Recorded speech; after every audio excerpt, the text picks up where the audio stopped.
तो इस प्रकार से हमें अपना फंड एलोकेशन अपने रिस्क प्रोफाइल के हिसाब से एलोकेट करना है। चलिए ये रहा आपके लिए बोनस टिप। कोई भी लक्ष्य हमारा, कोई भी काम हमारा बिना लक्ष्य के सही डायरेक्शन में नहीं जा सकता। दोस्तों, क्या आपको पता है सिर्फ 5,000 रुपए की SIP आपको करोड़पति बना सकती है, लेकिन 90% लोग इस मुकाम तक पहुंचते ही नहीं है। आखिर क्यों? क्योंकि या तो वो किसी दोस्त के टिप्स पर या कहीं सोशल मीडिया टिप्स पर गलत फंड का चुनाव कर लेते हैं, या कुछ लोग डर के मारे स्टार्ट ही नहीं करते हैं। आज के इस वीडियो में आपको वो सीक्रेट बताने वाला हूँ। यदि आपने इन पर फॉलो कर लिया या ध्यान से ये सुन लिए तो आप उन 10% लोगों की श्रेणी में आ जाएंगे जो सोते हुए पैसा बना रहे हैं या उनका पैसा उनके लिए पैसा बना रहा है। आज के इस वीडियो में हम जानेंगे कैसे हमने अपने लिए गोल सेटिंग करनी है, कैसे रिस्क प्रोफाइलिंग करनी है, या कैसे हमने अपने लिए फंड सिलेक्शन करने हैं। और लास्ट में आपके लिए रहेगी एक बोनस टिप जिसे मैं अपने सभी इन्वेस्टर के लिए यूज करता हूँ। पहला सबसे जरूरी पॉइंट आता है गोल सेटिंग। जो आप 5,000 रुपए इन्वेस्ट करना चाह रहे हैं, सबसे पहले अपने आप से पूछिए कि ये 5,000 किस पर्पज के लिए इन्वेस्ट करना है। क्या आप इस 5,000 को अपने रिटायरमेंट कॉर्पस बनाने के लिए इन्वेस्ट करना चाहते हैं? क्या आप इसे अपने बच्चे की एजुकेशन के लिए इन्वेस्ट करना चाहते हैं?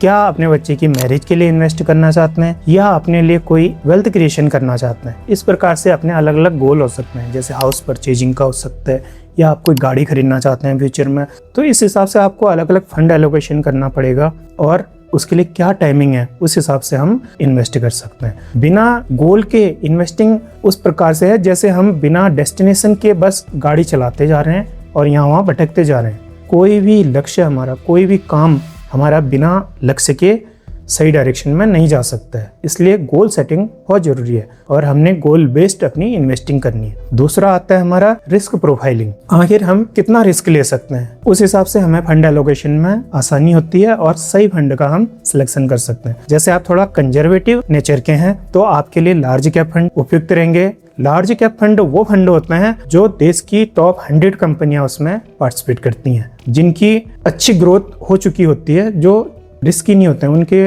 लॉस खाने की संभावना बहुत कम रहती है। यहाँ पर ज़्यादा हाई रिटर्न भी नहीं रहता है और नुकसान में जाने की भी हमें पॉसिबिलिटी कम रहती है। तो ये एवरेज हमें अच्छा रिटर्न बना के देता है। और दूसरा आता है हमारा फ्लेक्सी कैप फंड या मिड कैप फंड। इसमें मॉडरेट रिस्क, मॉडरेट प्रॉफिट या मॉडरेट रिटर्न रहता है।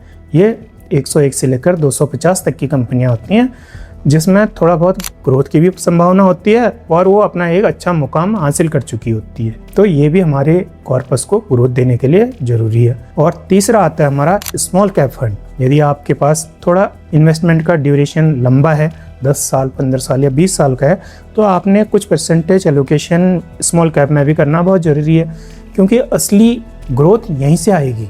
यह हमारे इन्वेस्टमेंट को बूस्ट करेगा या एक्सेलरेट करेगा। जो आज छोटी कंपनियां हैं वो भविष्य में बड़ी कंपनियां बनेंगी, तो हमारा पैसा भी उतनी जल्दी उतना ज़्यादा ग्रो करेगा। तो इस प्रकार से हमें अपना फंड एलोकेशन अपने रिस्क प्रोफाइल के हिसाब से एलोकेट करना है। अगला पॉइंट आता है हमारा फंड का चुनाव कैसे करें। यदि आप पहली बार इन्वेस्ट कर रहे हैं तो आपके लिए ये 3 पॉइंट बहुत जरूरी हो जाते हैं। पहला पॉइंट है एक्सपेंस रेशियो, यानी एक्सपेंस रेशियो वो चार्ज हैं जो कोई भी mutual fund company fund manager का फीस या AMC का चार्जेज के रूप में हमसे वसूलती है। ये जितना कम होगा एक्सपेंस रेशियो, वो हमारे लिए उतना ज़्यादा अच्छा रहेगा। तो इसलिए एक्सपेंस रेशियो देखना भी बहुत जरूरी है। दूसरा आता है हमारा फंड मैनेजर। फंड मैनेजर कितना ज़्यादा अनुभवी है, उसका पिछला ट्रैक रिकॉर्ड कैसा है, किन किन कंपनियों के लिए या किन किन फंड के लिए उसने काम किया है, कौन से फंड मैनेज किए हैं और उसका परफॉर्मेंस कैसा रहा है, ये देखना बहुत ज़रूरी है। तीसरा पॉइंट आता है कंसिस्टेंसी, यानी कि जिस फंड में हम इन्वेस्ट कर रहे हैं उसने पिछले 15-20 सालों में कैसा रिटर्न दिया है। हमने पिछले 1 साल को देखकर पिछले 1 साल में इसने अच्छा रिटर्न दिया है, उस बेस पर हमने इन्वेस्टमेंट नहीं करना है।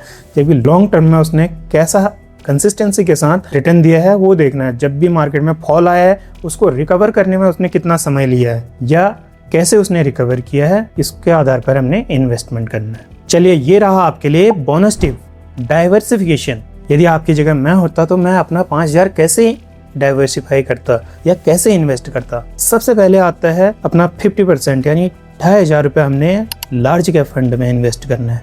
उसके बाद 1,500 रुपये हमने मिड कैप या फिर फ्लेक्सी कैप फंड में डिवाइड करना है और 1,000 रुपये हमने स्मॉल कैप फंड में इन्वेस्ट करना है। यह आपके लिए जैकपॉट का काम करेगी, यहीं से असली पोटेंशियल आपको ग्रोथ मिलेगा। तो इस प्रकार से हमने डिवाइड करना है। अब आपने देख लिया हमने अपना एसेट एलोकेशन कैसे करना है, लेकिन जो 4000 5000 हमारे पास म्यूचुअल फंड है उनमें से कौन से फंड हमारे लिए सही रहेगा, कौन सा लार्ज कैप हमारे लिए सही रहेगा, कौन सा मिड कैप सही रहेगा, कौन सा स्मॉल कैप सही रहेगा, इस भंवर में आपने फंसना नहीं है। यदि आपको इन्वेस्टमेंट में कोई भी कन्फ्यूजन हो रहा है, आप इन्वेस्ट करना चाहते हैं लेकिन समझ नहीं आ रहा है, तो आज ही हमसे संपर्क कर सकते हैं। इंतजार मत कीजिए कि मेरे पास 50,000 होंगे तब शुरू करूंगा, क्योंकि कंपाउंडिंग समय देखता है न कि पैसा। आप छोटे पैसे से भी आज ही शुरू करें। 10 साल बाद आप शुक्रिया कहेंगे कि आज मैंने ये वीडियो देखकर अपनी इन्वेस्टमेंट स्टार्ट करी, या फिर आप उन लोगों की श्रेणी में आएंगे जो हमेशा बाद में पछताते हैं, काश मैंने 10 साल पहले वो वीडियो देख के अपनी इन्वेस्टमेंट स्टार्ट कर दी होगी। तो आपने डिसाइड करना है आप कौन सी कैटेगरी में आना चाहते हैं। यदि आप आज ही अपनी इन्वेस्टमेंट स्टार्ट करना चाहते हैं लेकिन आपको थोड़ा कन्फ्यूजन है कैसे सही फंड सिलेक्शन करना है, कैसे सही एलोकेशन करना है, तो नीचे कमेंट बॉक्स में स्टार्ट जरूर लिखें ताकि हम आपकी मदद कर सकें। प्लीज़ वीडियो को ज़्यादा से ज़्यादा लाइक करें और तिजश्री वेल्थ चैनल को सब्सक्राइब करना न भूलें ताकि हमारे आने वाली हर वीडियो आप तक आसानी से पहुँचे। मिलते हैं अगले वीडियो में एक नई जानकारी के साथ। धन्यवाद।